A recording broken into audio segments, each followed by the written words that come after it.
At the start of the movie, a group of kids venture into a forbidden cave to conduct research. 10 minutes later, they notice something horrifying, so one of the girls decides to get out and call for help. Surprisingly, when she reaches the top, she finds out that Earth has completely changed. There are massive rock formations, sandstorms are wreaking havoc everywhere, and even a spaceship is seen in the vicinity. This implies that somehow, over 1,000 years have passed outside the cave while they've been inside. The movie then flashes back to how it all started. Archaeology professor Hopper, along with his dog Boss, are searching nearby the isolated system of caves. They come across a van which apparently belonged to the 70s. It turns out Hopper is searching for a group of hippies that went missing decades ago, and the minivan belonged to them. They're probably out eating sandwiches and hunting ghosts. As the search continues, Boss starts barking as if he has sensed something and wants to go home immediately. However, disregarding his wishes, Hopper enters one of the caves and discovers a strange cowboy frozen in time.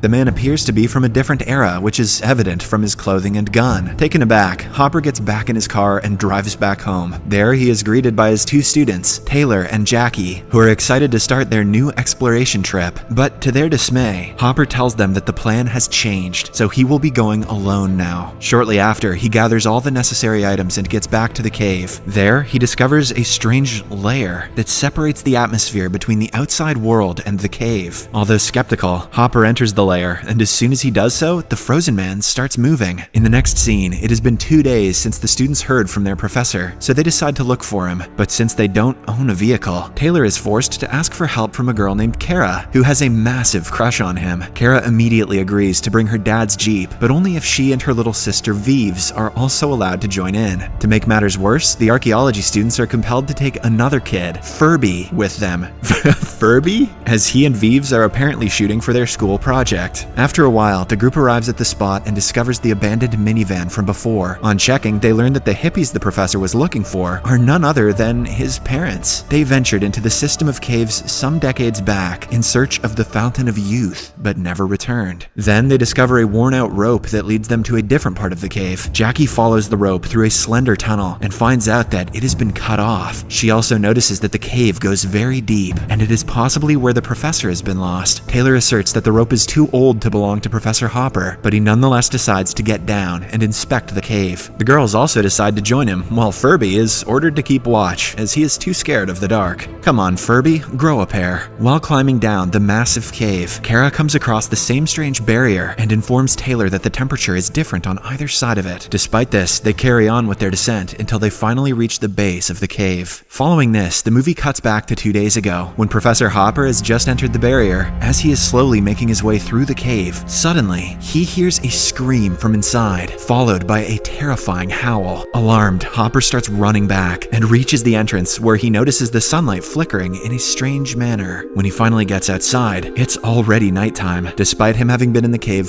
for merely 2 minutes. He then hurries to his truck but finds that it has been covered by overgrown plants. In fact, the whole area, which was once a desert, has been covered by dense forest, implying that decades have passed since Hopper entered the mysterious cave. Shortly after, he comes across Kara's dilapidated Jeep and Taylor's backpack, so he decides to get back into the cave to look for them. Back in the present, the group explores the cave until they hear the same terrifying howl that Hopper heard earlier. Scared that something is lurking in the dark, they decide to abandon their mission and head home. Jackie goes first, and as she is climbing, the rope is suddenly cut, causing her to fall from a decent height. As a result, she fractures her leg, while Taylor, who is trying to save her, breaks his arm. Then, Taylor tries to check on the second rope, but surprisingly, it has been cut as well. With this, they deduce that Furby has been messing around with them. An angry Taylor tries calling him from the radio, but the boy doesn't reply. By this time, the group has started panicking, and as they are brainstorming ideas to get out of the cave, a loud thud is heard in the background. It appears as if something fell from above. Scared, Taylor again tries to make contact via the radio, and this time a muffled voice replies, "Help me." Taylor asks about the man's identity, and to everyone's horror, it turns out to be Furby. When I was a kid, Furby scared the shit out of me too. Left with no options, the group decides to venture further into the tunnel until they come across a place where the sky is visible. Surprisingly, just like Hopper had witnessed earlier, the sun keeps flickering continuously, as if day is turning into night in the fraction of a second. But despite this, the genius Taylor believes that Furby is playing another prank on them with his flashlight. Oh, okay, Taylor, sure, buddy. However, to their horror, when they continue inspecting the place, they find Furby lying dead on the side. His Furby's neck has been broken, and some nasty marks are visible on his face. The sight devastates the group, and they start fearing that someone is after them. When Taylor finds Furby's cut-off rope, they become sure of it. Fortunately, the group finds the little boy's GoPro still in working condition, and decides to check what caused his demise. In the video, Furby is waiting for the group to return for days, but to no avail. He tries everything, calling them through the radio, screaming through every hole in the cave, and even throwing rocks for a hint, but never gets any response. When he gets bored, he wanders through the nearby area and comes across the hippies minivan from the 70s, which has a journal inside of it. The journal mentions that the mysterious cave contains a fountain of youth, which can miraculously heal people, or even bring the dead back to life. And this is the reason why Hopper's parents went into the cave, as his mom was suffering from a rare form of cancer. A few more days pass by and Furby has exhausted all his food and water supply. Assuming that his friends are dead, he decides to leave the place, but for that, he needs the Jeep keys from Taylor. Hence, he decides to climb down into the cave and retrieve them himself. But when he crosses the mysterious barrier, he notices the sky changing rapidly. Before he can make sense of the phenomenon, the rope snaps automatically, resulting in a deadly fall. This is the thud the group heard earlier. Once inside the cave, the radio starts working, so an injured Furby tries calling out for help, but unfortunately, this only draws the attention of some man-eaters, who arrive there and kill him mercilessly. The footage leaves the group in a state of shock, confusion, and sadness. They're perplexed as to how Furby spent days outside, while it has only been 30 minutes for them inside the cave. Now the group is desperate to get out of the place. Since Kara is the only one who is fit and not injured, she is tasked with free climbing her way out of the massive cave. Before leaving, Taylor hands her a beacon so that she can alert the authorities as soon as she gets a signal. After a bit of a struggle, Kara finally gets out of the cave, but what she notices leaves her dumbfounded. The area, which was once covered with dense green forest, has turned into an uninhabitable barren land, with sandstorms brewing in the distance. The oxygen supply is also very low, because of which Kara keeps on coughing. Scared, she climbs up to a rock and tries to get a signal on the beacon. As expected, Kara does not get any signal, but she notices a strange spaceship-like object floating in the distance, indicating that the time has moved on by several millennia. When she gets back into the cave, Taylor and the others are upset that she didn't even try. It turns out that while Kara was outside for a whole 30 minutes, only a few seconds have passed for the group inside the cave. Enraged that her efforts are not being appreciated, Kara shows her camera, which verifies her claim that she did in fact go outside. In the video, the strange deserted world and the massive sandstorms are all visible. Finally, Taylor deduces that for some reason, the time inside the cave is slowed down, and every time the sun flickers, it means that one day has passed. Finally, about time these noobs figured that out. He adds that this is the reason why the ropes were being cut off, as the friction over the years made them fragile. Oh, I hadn't figured that out. Hearing all this, Vives decides to rewatch Furby's footage once again, and when she does, she discovers something shocking. In one of the frames, the sky is changing its color, with the dark sky being the winter and the light one summer. This concludes that every second inside the cave is not a day outside, but in fact, an entire year. The revelation terrifies the group, and they become even more desperate to escape. Once Kara gains her energy back, she again attempts to get out of the cave, but just then, a futuristic-looking ladder is thrown in out of nowhere. Then, a giant alien-like figure starts climbing down, prompting everyone to back off. When the alien reaches the cave, suddenly, a barbaric man-eater attacks him. A fight ensues between the two, but the giant alien easily subdues and ties up the man-eater with a high-end electronic device. Then he starts going after the group, causing them to flee in terror. After a while, Taylor and the gang arrive at a mysterious place where a group of man-eaters are devouring their recent victim. It appears to be the same cowboy from the start of the movie. Unfortunately, the man-eaters notice the humans and begin chasing after them. In order to buy others time to flee, Taylor makes the ultimate sacrifice and fights the beasts alone. Sadly, he is of no match, and the man-eaters brutally finish him off. Once they leave the place to chase after the others, Kara sneaks inside and is devastated to see Taylor laying dead. As she weeps in despair, the giant alien approaches the two and drags Taylor to a small pool of water, which appears to be the Fountain of Youth. Lo and behold, he comes back to life, and the myth which was always laughed at by others turns out to be real. But before the group can rejoice, the man-eaters return and start attacking the giant. This time they outnumber him and even manage to take his helmet off, which leaves the giant gasping for air. Luckily, before he can be finished off, Kara and Taylor help him out and eventually trap the man-eaters with his equipment. After the altercation, the couple tries to help the giant up to his feet, but they fail. It appears as if the oxygen inside the Earth's atmosphere is poisonous for him, causing his internal organs to fail. At the same time, Vives and Jackie also arrive there and notice the devastation lying around. Before dying, the giant displays a news report about the group's disappearance science from several millennia ago. He also shows them many other clips which indicate that the living conditions on Earth have become uninhabitable, so the humans have left for another planet. A special spaceship called the Ark is responsible for transporting the humans, and it is the same object that Kara had seen earlier. After providing all this information, the giant passes away. In the next scene, as Taylor searches the cave for more clues, he suddenly comes across Professor Hopper lying injured on the floor, but what he sees next shocks him to the core. In front of him are several other layers of time, which move at even slower rates. In the first layer, Hopper's parents are frozen, while in deeper layers, several prehistoric men are fighting one another to seize the Fountain of Youth. Hopper then explains that the whole system of caves is designed to keep humans out and other organisms from using the Fountain of Youth. Taylor tries to escort him back to safety, but Hopper insists on staying there. Shortly after, Taylor returns back to his group and puts the dead Furby into the Fountain of Youth. Jackie also heals her injured leg there, but just as they are about to leave, the barbarians again surround them. With nowhere to go, the group decides to use the high-tech ladder from the alien. Kara goes first, but when she reaches the top, she finds out that the entrance has been filled with water. Suddenly, a creature yanks her up, much to the horror of the remaining group. Now, Taylor and the others are in a perilous situation. If they go up, the creatures will kill them, but if they back down, the barbarians will eat them. A few seconds later, a fully transformed Kara returns to the cave and pulls everyone with a high-tech rope. A while later, she also pulls Furby, Professor Hopper, and his parents. It turns out that the creatures that pulled Kara earlier are actually human beings that evolved with the change of time. And despite Kara having been gone for mere seconds in the cave, she in fact lived several years outside. In the final scene, the group is brought to the Ark, which is on its course to look for a new planet to live in. The Ark is being controlled by evolved creatures who speak a completely different language. The movie ends as the spaceship blasts into space, leaving the blue planet behind